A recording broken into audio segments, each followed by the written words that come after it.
Yeah, wala akong ilaw. Losing lights.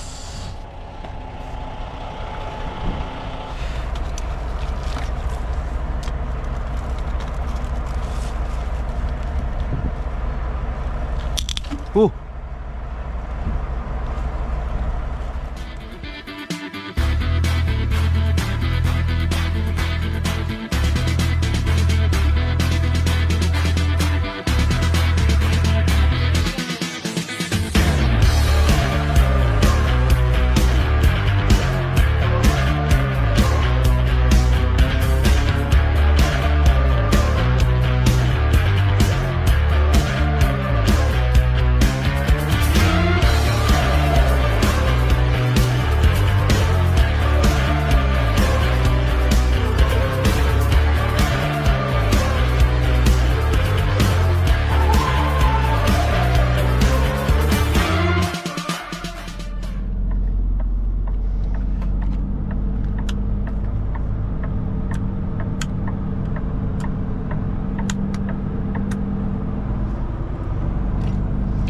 Good morning mga Chuy, mga Chay. Good morning internet, good morning viewers. Good morning North Dakota, 6 o'clock in the morning. Blowing of snow. Nakakagulat dahil kagabi chinek ko pa, napaka liwanag ng panahon. But this morning lakas yung snow.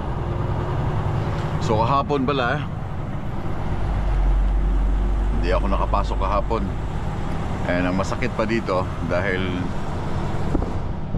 magpapalit ako ng trailer, magpapalit ako ng mga gamit dun sa trailer. Ilalagay ko yung mga gamit, mga damage. Sisecure pa ako.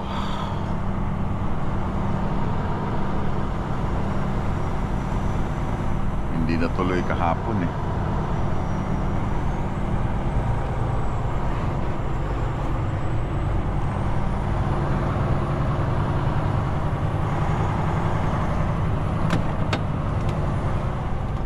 John Deere. Yan ang pupuntahan ko.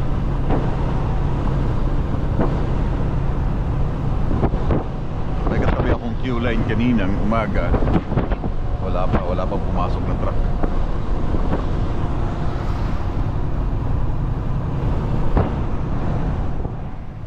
So dito ako kahapon nag-atras.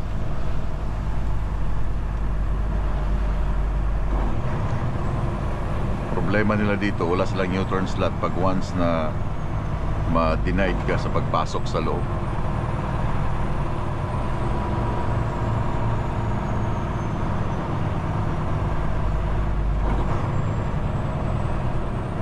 Sabi nila kasi 6 o'clock.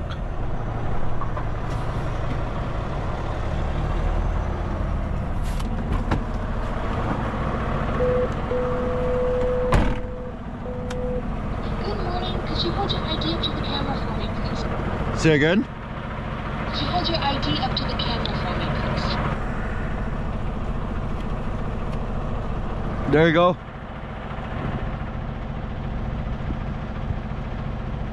You got it? First name Mark, I can't make out the last name. 204-891. What company do you drive for? I'm driving with Q-Line Trucking. Can I get your truck number, please? 1644.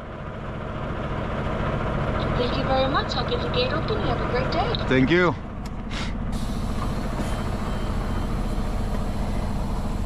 Wala na, iba na nga ang situation nila. I mean, iba na yung system nila sa pagpasok dito. Mahigpit na sila.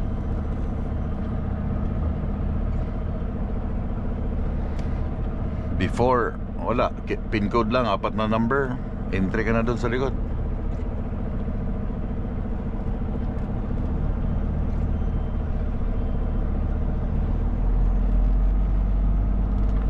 Ngayon, lahat ng mga papasok, naka-detail na lahat ng mga truck number, license number, para pag may nawala dyan sa loob, alam na kung sino yung salarin.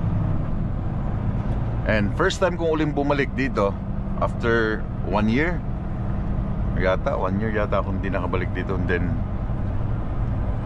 Hindi ko alam yung pasikot-sikot. Ito nga first time kong dumaan dito sa likod. Pero pag out ng yard nila, nandun na yung gate. Hindi na babalik dito ang truck. Ngayon ko lang na ano to.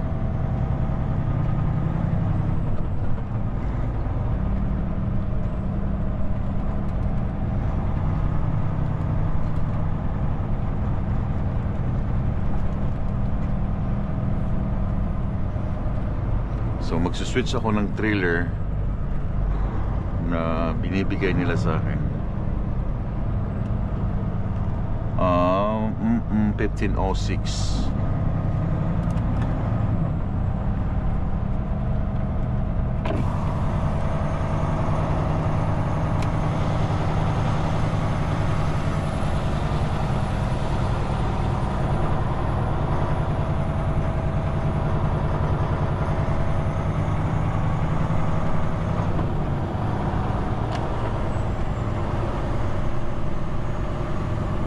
Yan ang exit.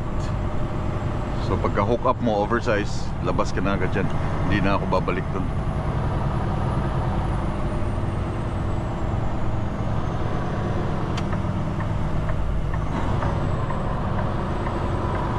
Dito yung mga load.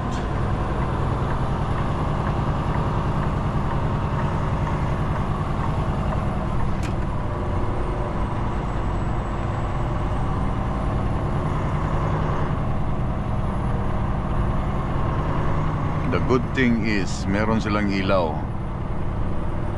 Yeah, that's right. May mga ilaw sila. Hindi ako mangangapa pag secure mamaya.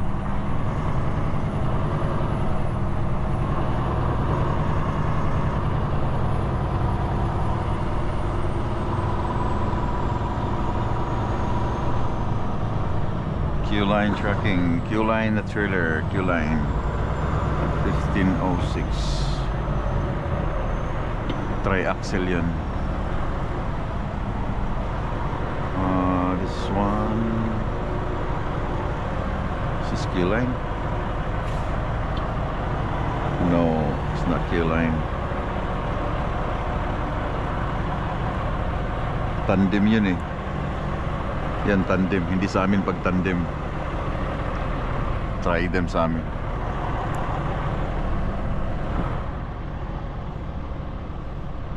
So, yun ang reason kaya pinapa-flip sa amin yung likod kasi kinakargahan sila ng gulong. So, kailangan naka-flip na ganyan. So, pag may, ito. I think this one. Naka-flip eh. Q-line.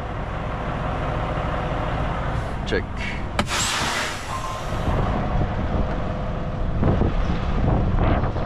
$12.36. Hindi yan. 12.36. Ito.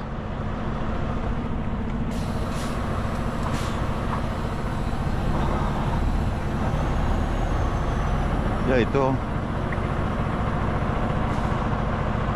I think so.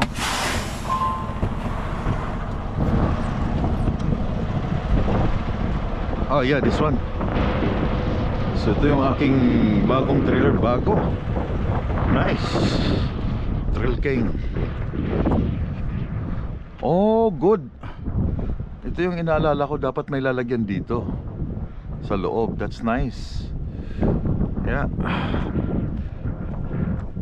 Yellow ang likod. That's nice. Cushion, wide turn.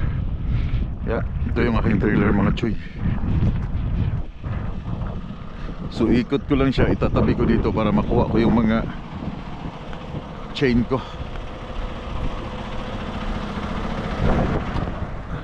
Ito yung mga kailangan kong switch. Kailangan kong ilipat. Kaya matagal-tagal to.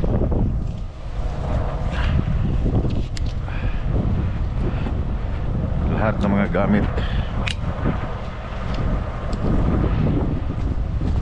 Hirap magpalit ng trailer. Hirap magpalit ng trailer mga choy. Kita mo 19, 20 na binders yan.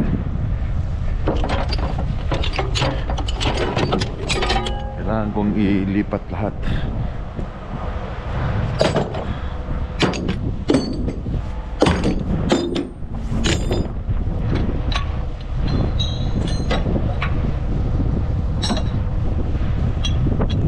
Shackle pa ako ditong sobra.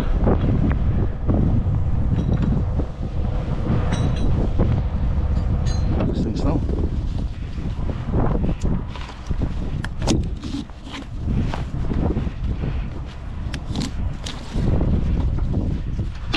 Ito.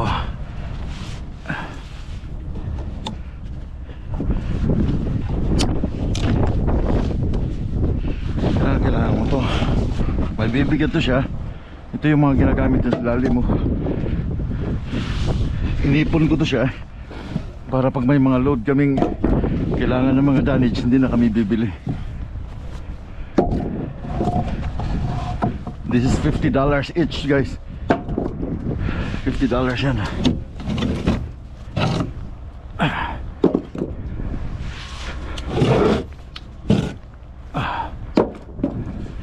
Hindi ko siya pwedeng iwanan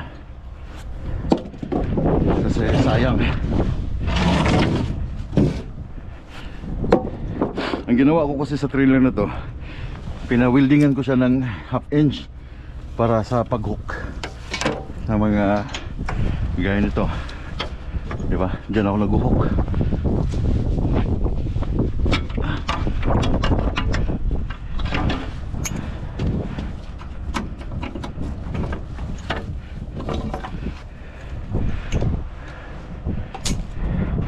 Ganito pa.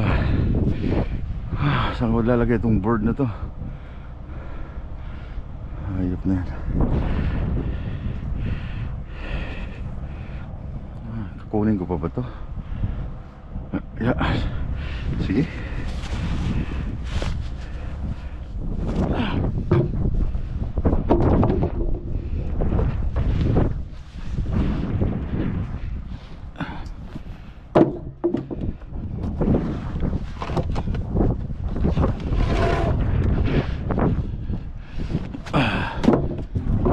Daming trabaho.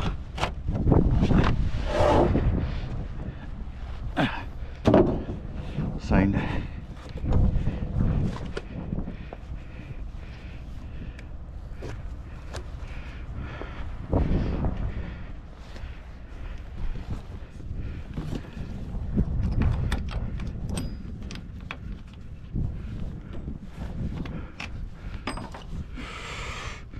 Cushion wide load. Maganda siya kasi ang likod niya yellow na. Pinalitan yata ng driver to kasi hindi to sa Q-line eh. Itong cushion wide turn hindi yan sa Q-line unless yung driver nito holy smoke man. So hindi siya kasya. Holy.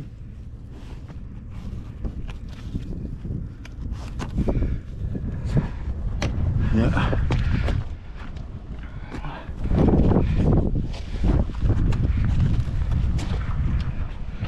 Dami na no?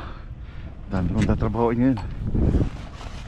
It's gonna be mindset, man. Mindset. Ano ko ng mindset?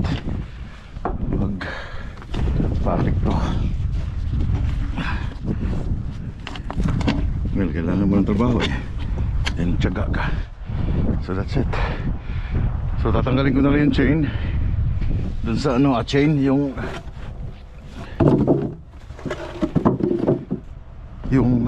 mga kanina dito para ma-park ko na siya sa dun sa harap. All set, tanggal lahat.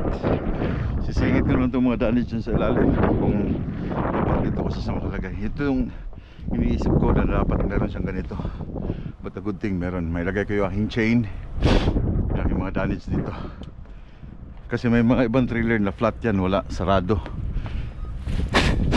So tapos na ako dito. Papark ko siya dun sa gilid.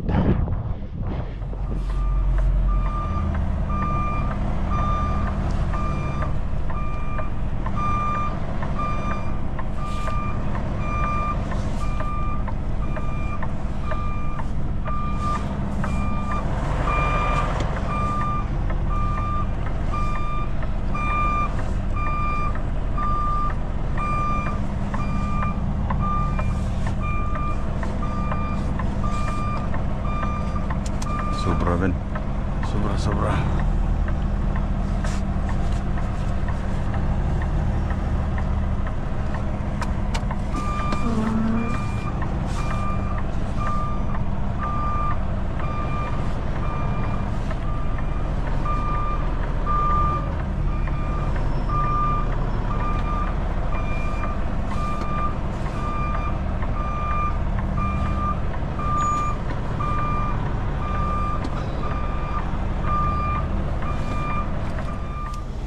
So paano? 1266, thank you so much. Maraming salamat, marami tayong na-load sa'yo. Thank you so much, 1266. Wala talagang forever guys. Walang forever. Thank you.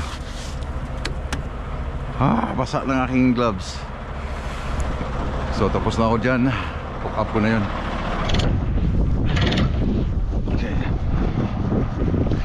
Kita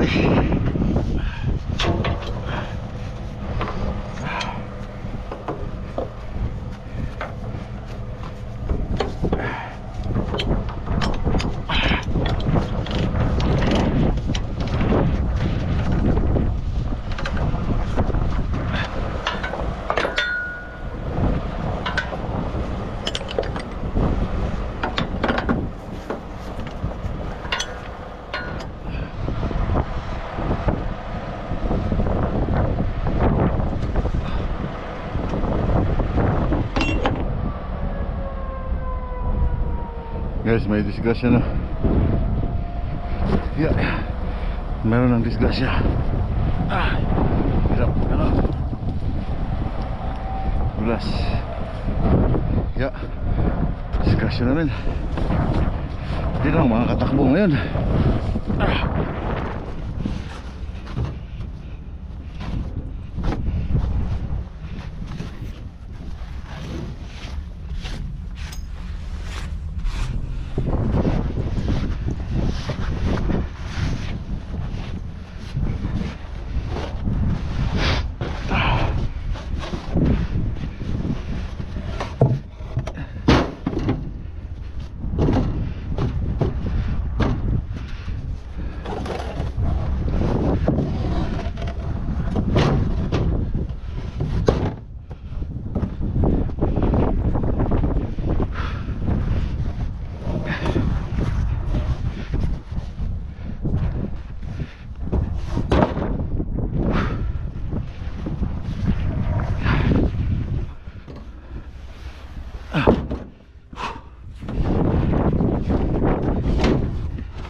One more. Whew, man. Welcome to Canada.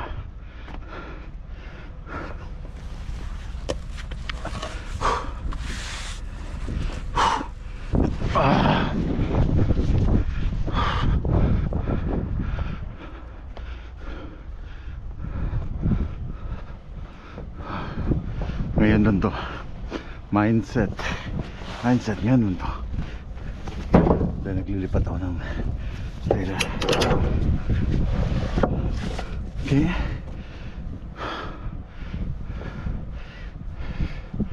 Dalawang strap. Oh, I think isang strap. Then dalawa doon. Yun na lang. Then sukat ng trailer.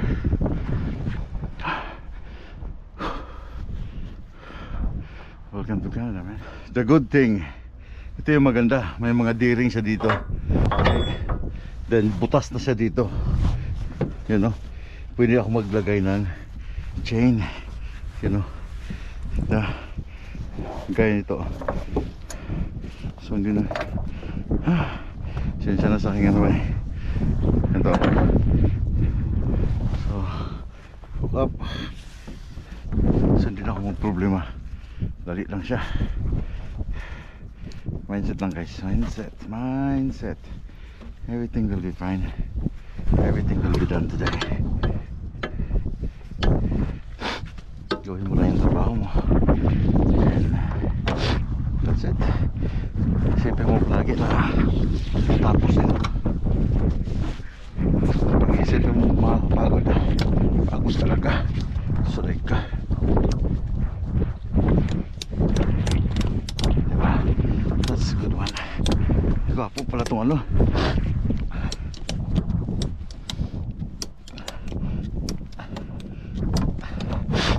Gwapo pala itong Trail King. Hey. Diyan dito sa likod. Pagod na. Ay. Putol na ito eh. Wala. Kasi ulitin.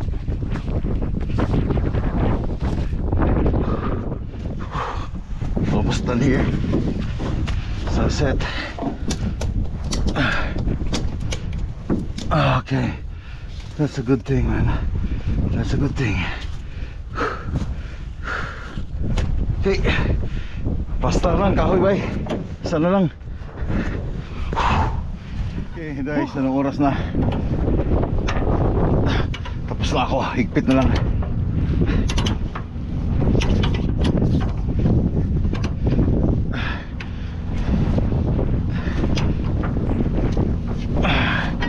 Higpit na lang. Okay. Okay.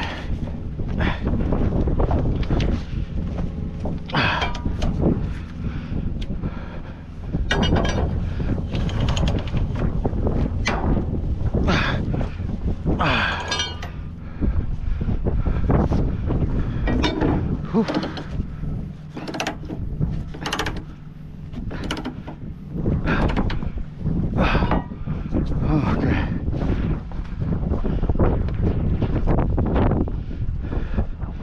Ito yung paperwork.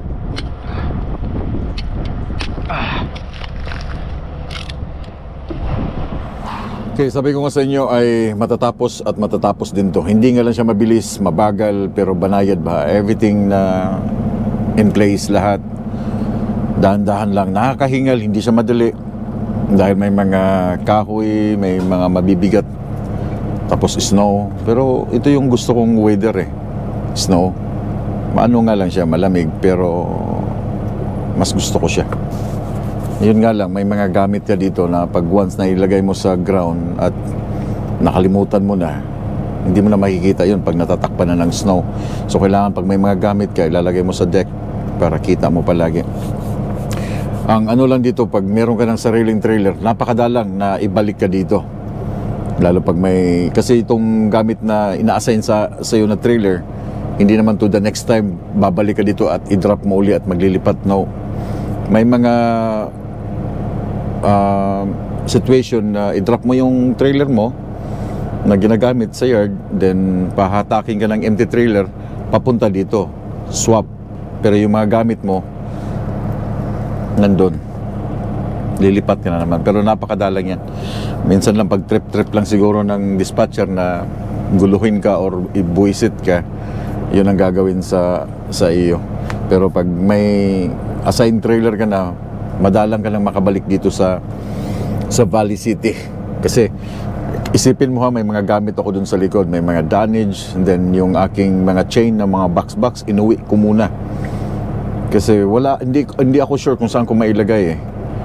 Hindi rin ako sure yung likod na pinaglagyan ko ng mga kahoy, yung kung may butas. Kasi sabi ko nga kanina, may mga trailer na yung likod ng trailer nakasarado, so wala kang mapaglagyan ng mga damage mo dun sa gitna.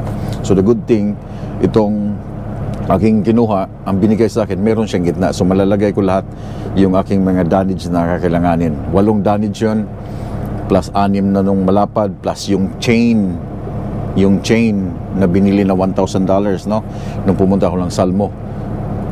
6 din yun, so lahat yun i-in place ko dun sa gitna na yun. So yun ang maganda. But again, tapos na ako dito. Meron akong permit sa Meron akong permit ng North Dakota. Snowy, ito yung gusto ninyo, di ba? Ito yung request ninyo, snow. Lakas ng snow. Kagabi, tahimik lang siya, wala. Nothing. But ngayon, ito na. So, pre-trip lang ako. Check lock in. Then that's it.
Dito banda na area, medyo humupa na yung snow. But somewhere doon papuntang Fargo ay snow pa rin. Yung panahon, medyo pangit pa rin yung panahon. Yung kalsada, medyo a little bit madulas pa. Ano ba to? Passing lane? Passing lane. I know, wala tong radyo tong Painter. Hey Painter, do you copy? Wala yung radyo to.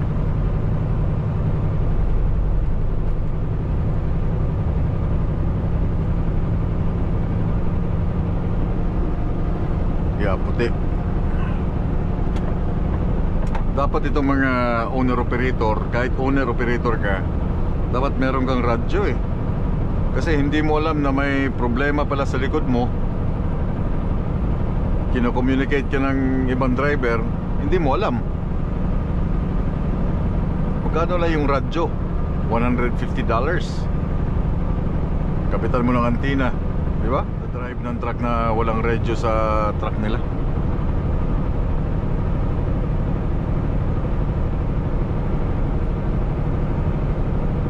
Which is kasama dapat yung radio na yan pag bumabiyahe ka. Wala, steering driver. Steering lang. Yun lang dinadrive niya. Yun lang ang pinagkakabalaan niya. Wala siyang pakialam sa communication sa iba. Yung pala niraradyoan na lahat ng truck na, hey, tumigil kayo dyan kasi sa unahan may banggaan. Hindi niya alam. Walang radio. Walang pake. No? Magkano lang yan? 130, 150. Ito, kasama na tong mic, yung antenna, kung mahina yung radio mo, I mean yung catch ng sa radio, magkano lang yung antenna? $100, $11 yung wire, yung tawag doon, yung clamp, $12. That's it. Meron ka ng good receiver na CB radio. Yeah, marami yan dito mga truck drivers na wala silang mga radio sa kanilang truck, hindi equipped. Basta hawak lang manubela, yun lang. Tapos mic sa tenga, tawag sa kaibigan. Yung pala, meron nang tumatawag sa likod na inaabisuhan, no? Come on guys, are you guys kidding me?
Ano to? Sabi na eh.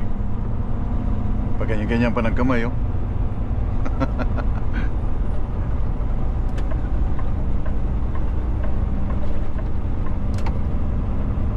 Mga walang radio eh.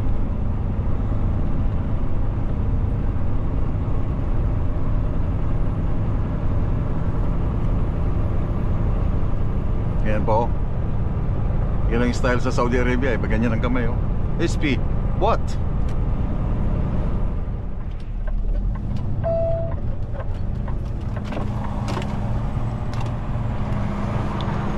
And meron akong problema. Wala akong ilaw sa trailer.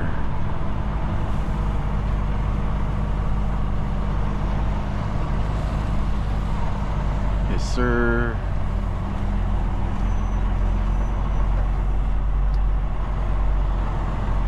So I might stay here for a night.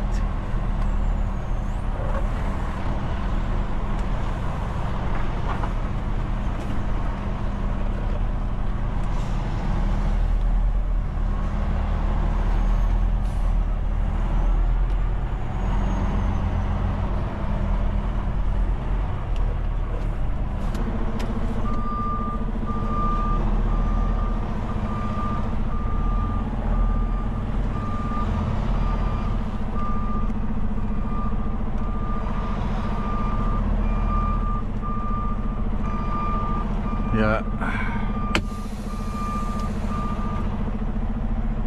So 1 hour.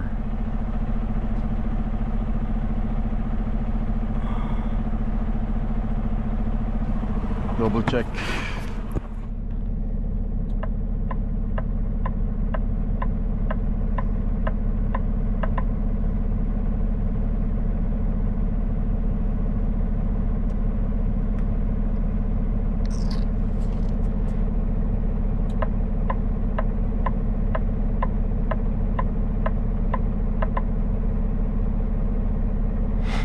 One non-critical issue.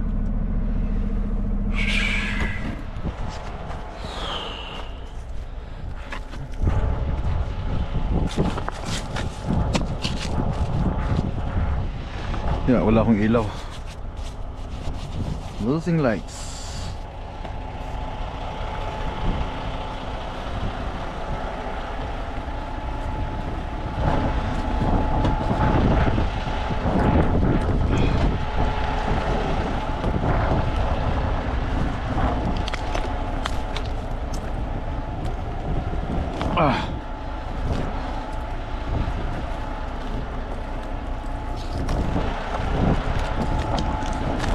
Kahit naman kayo. Ay ay ay.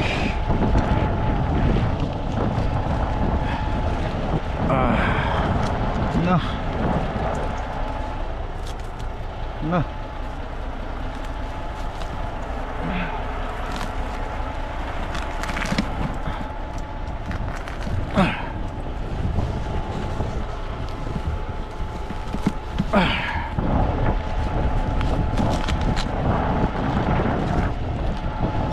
Frozen everything, mga choy.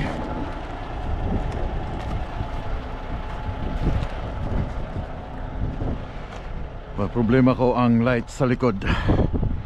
Okay. Holy smoke. Ito ang natanggal.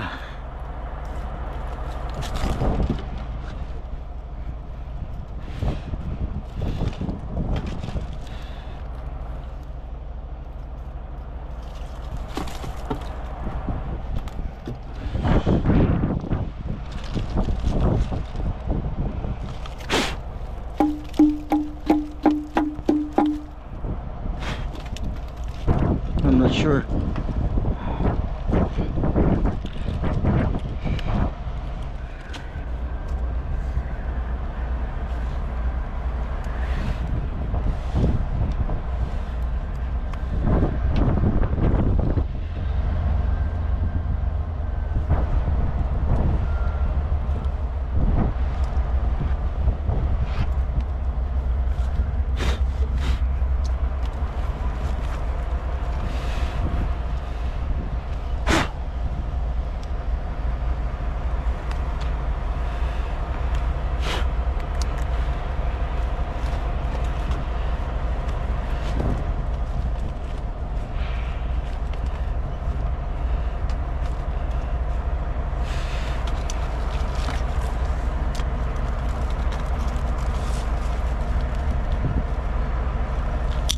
Oh.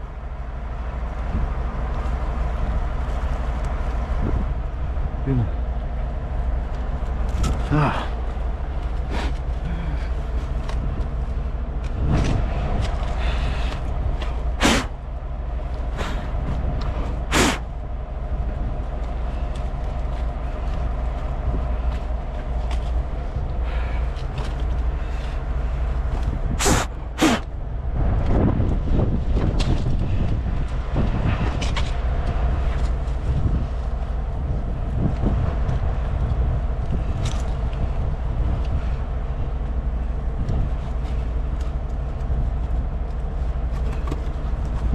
Okay, di musulod. Di musulod ang yawa.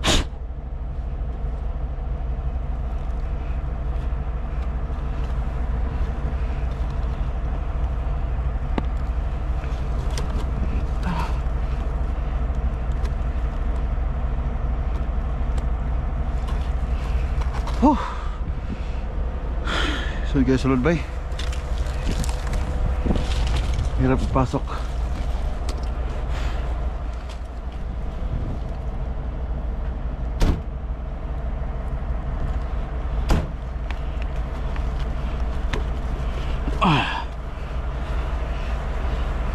Yeah. Oh, holy smoke.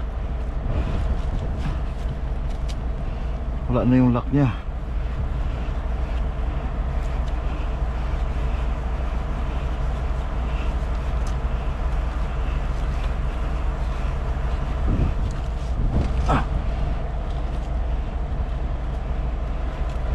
Okay.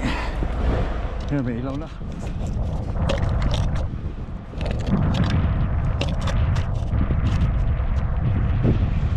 So meron ng light sa likod. I think dito na rin ako magpapalipas ng gabi. I think kaya pa ba sa ano? Yeah.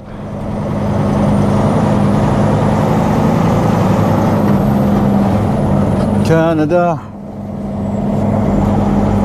Buti nakita ko yung ano problema kasi kanina naghahanap na ako ng truck stop. Oh, I mean truck shop na pwedeng mag-fix, quick fix ng aking lights.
Hello sir, how are you? Right, where do you live?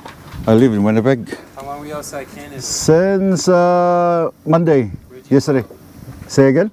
Where did you visit? Oh, Bali City, North Dakota. Did you purchase, acquire, receive anything? No sir, No alcohol, tobacco, cannabis? I got 2 packs tobacco here from yesterday. Any firearms or weapons? No sir, What's the load? that's air cart going to Rinder, Alberta.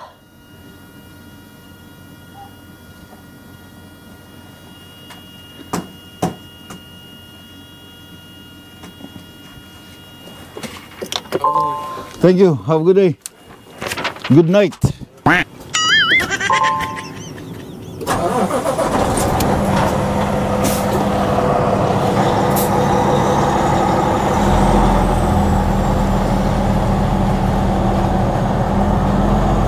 Pag sa Canada kasi, I know mababait yung mga Canadian. American, hindi mo pwedeng, you know, Canadian is iba.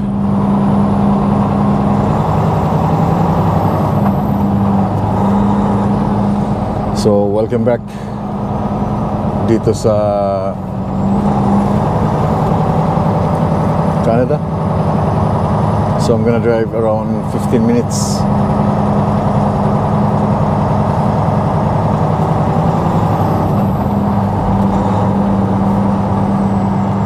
In 15 minutes time hanggang sa Esteban tonight. Oh, that's Q line.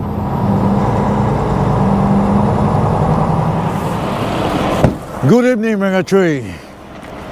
So andito na ako sa Esteban. Nakahabol ako ng oras kahit 5 o'clock na. Pinilit kong makarating dito dahil nandun na rin ako sa border. Then now, 15 minutes lang naman hanggang makarating dito sa Esteban parking. At least nasa loob na ako ng Canada. Yeah. Nakakapagod yung isang araw nito ngayon from 6 o'clock in the morning. Palit ng trailer. Pangit ang panahon, pangit ang kalsada. Nakaka-drain for the whole day. Yeah, 6 o'clock natapos ako. Alas 5 na ng hapon dito pero sobrang dilim na. But at least nakapasok ako ng Canada safe and sound. Maraming nadisgrasya kanina, maraming nag-jackknife. I don't know. Nagulat sila sa weather or carelessness sa pagmamaniho. Well, darating at darating talaga yan sa isang driver. Kahit gaano ka kagaling mag-drive. But just always be ready sa mga pagkakataon. Anyway, gusto ko lang i-share sa inyo the most common mistake na mga ginagawa ng truck drivers bago ako mag-outro. pagkaparada nila. Okay? The most common mistake ng mga driver. Lalo na pag winter time. Ano yun? Yung pagka-parking ng truck, maxi agad. Okay? Parking brake agad. Lalo na pag ang pinaparadahan mo medyo slushy. Okay? Slushy, medyo malambot. Then, malamig ang panahon. Kasi nangyari na sa akin before sa British Columbia, sa company pa noon na Torque. Yung Torque, pagkaparada ko, I think nandyan sa pinakamababang video ko. Sa scroll down nyo lang, nandyan siya nung nabalaho ako sa Torque. Na pagkadating ko, maxi agad, parking brake agad.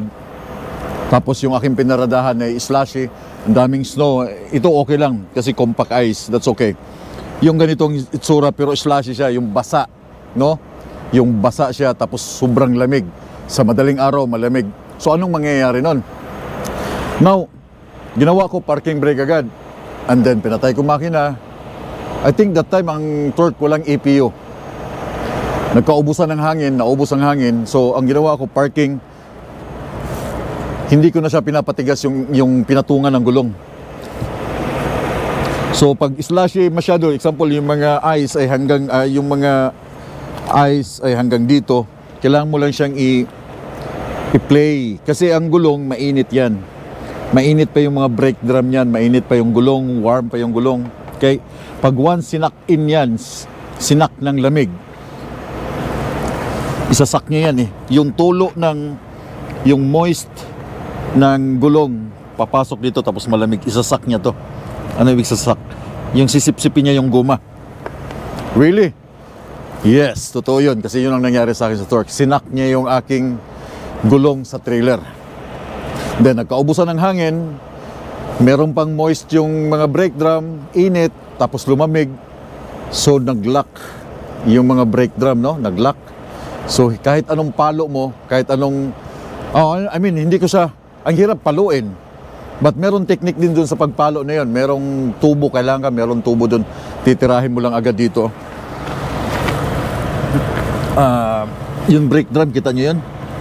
Pag may tubo kayong straight, i-on nyo lang dyan. I-straight nyo lang din. Paluin nyo ng mabigat na 5 pound na martilyo. Yung isang tubong mahaba, paluin nyo lang. I-bang nyo lang yung brake drum. Tanggal na yung ice. Okay? Yun lang yung technique doon. Pero dapat meron kayong tubong mahaba. Then yung pinakalikod niya, merong plate na pwedeng pagpalo mo, hindi matatamaan hindi matatamaan yung kamay mo. Pagpalo, mabang lang yun, mabang lang yung brake drum, release na yun. So yun ang reason, kaya ako, pag ganitong season, hindi ko agad siya minamaxi. Hindi ko agad siya, nalubat na ako sa hindi ko agad siya na-apply ng brake. Okay, hayaan ko muna siya mag-settle yung magbaba ang moist din. Mamaya, ko to siya, yung atras abante, kasi ito mainit pa to eh. Isasak niya to, lalo na, yung nga sabi ko, lalo na pag slushy yung area, tapos malamig, talagang kakainin o sisip-sipin niya yung goma mo. Hindi ka makakaalis sa pwesto mo. Ang ginawa sa akin nun, hinila ako ng isang propane tank na loaded, kaya natanggal ako dun sa pwesto. Nandyan sa pinakababa nung nasa Torque pa ako. So yan, aking truck hindi pa yan naka-maxi, hindi pa naka-parking brake. So ito mamaya, iatras abante ko ito mamaya. Okay, mainit pa yung mga brake drum niya, mainit pa yung lahat. But the good thing is, the good thing is, okay na yung aking lights. Everything is good na. Meron akong strobe lights. Oh, may isang oversize ito, ang haba oh. Triaxle, 6, 7, 8, 9, 10, 11, 12. Ano to? 3, 4, 5, 6, 7, 8, 9, 10, 11, 12. 12 axle guys, ang bigat niya no. Hindi nyo na makita kasi madilim. So yun ang most common mistakes ng mga truck driver pagka, siyempre, hindi natin maiwasan pagod yung driver pagka after ng isang araw na drive, pagka park, bang, tapos sobrang lamig, meron pang moist yung mga gulong, moist yung brake, Kinabukasan, stuck up, hindi makaalis. Talagang kahit anong pilit mo, hindi ka makakaalis, no? Pero kung meron kang tubo, tapos meron kang mabigat na martilyo, yung 5 pound na martilyo, may tubo ka, i-bang mo lang yung yung brake drum, isuot mo dun sa butas ng rim. Tumbukin mo yung brake drum, then palo ba? Pug! Release yan. Release agad yan. Pero wag nyo wag wala kayong gamit ng ganun, wag kayong agad mag-maxi ng sasakyan, lalo pag slashy. Slashy means parang ang lambot ng mga ice, ang lambot ng mga ng inaapakan mo. Then sa gabi niyan kasi masyadong malamig, isasak niya lahat yung mga moisture ng gulong mo na tumutulo, isasak nung lamig. Kaya kinabukasan, hindi ka makakaalis. Kagaya nito, di ba? Example, ito, slashy, no? Kaya yan. Tapos kinabukasan, malamig. Wala na. Yung gulong mo, hindi ka na makakalis. So, nandito ako again sa sa Esteban. Papalipas ako ng gabi dahil hindi na ako pwedeng mag-drive dahil over ako ng, this is 13.8 wide, itong aking load, papuntang Brant, Red Deer, Alberta. Okay? So, after nitong aking vlog, shower muna ako kasi I know for sure tonight, walang mga nagsha-shower dahil malamig. Pag-amping mo tanan and have a good night. We'll keep on tracking. Bye-bye.